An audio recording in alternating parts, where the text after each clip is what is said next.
நாம் தினமும் வீட்டில் பார்க்கும் டிவி நியூஸ் சேனல்ஸ், தொலைக்காட்சி செய்தி சேனல்கள் மெல்ல மெல்ல தங்கள் செல்வாக்கை இழந்து வருகின்றன.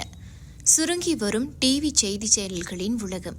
முன்பெல்லாம் ஏதாவது ஒரு செய்தி என்றால் உடனே டிவி பார்ப்போம். ஆனால் இப்போது நிலைமை மாறிவிட்டது.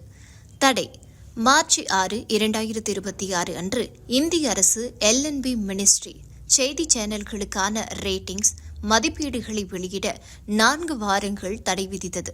இதற்கு முக்கிய காரணம் இஸ்ரேல் ஈரான் மோதல் குறித்து சில சேனல்கள் மிகைப்படுத்தப்பட்ட செய்திகளை வெளியிட்டதுதான். வழக்கமாக இதுபோன்ற தடையை சேனல்கள் எதிர்க்கும். ஆனால் இந்த முறை யாரும் இதை பற்றி புகாரை சொல்லவில்லை. ஏன் தெரியுமா?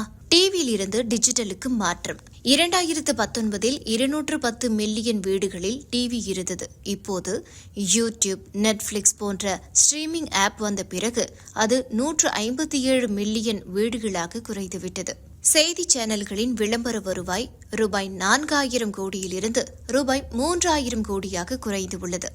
விளம்பரதாரர்கள் இப்போது டிவியை காட்டிலும் டிஜிட்டல் தளங்களில் முதலீடு செய்ய விரும்புகிறார்கள். TV rating policy 2026.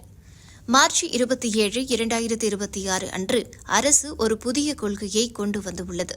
இதன் மூலம் இனி கேபிள், DTH மட்டுமல்லாமல் ஸ்ட்ரீமிங் தளங்களும் தங்கள் சொந்த பார்வையாளர் கணக்குகளை தாங்களே வெளியிடலாம். இது டிவி சேனல்களுக்கு கூடுதல் சவாலாக அமையும். மக்கள் இப்போது செய்திகளை பார்க்க தொலைக்காட்சியை மட்டுமே நம்பியிருப்பதில்லை. உங்கள் கையில் இருக்கும் செல்போனிலேயே செய்திகள் உடனுக்குடன் வந்து விடுகின்றன. அதனால் டிவி சேனல்கள் தங்கள் தரத்தையும் செய்திகளை சொல்லும் முறையையும் மாற்றிக்கொள்ள வேண்டிய கட்டாயத்தில் உள்ளன.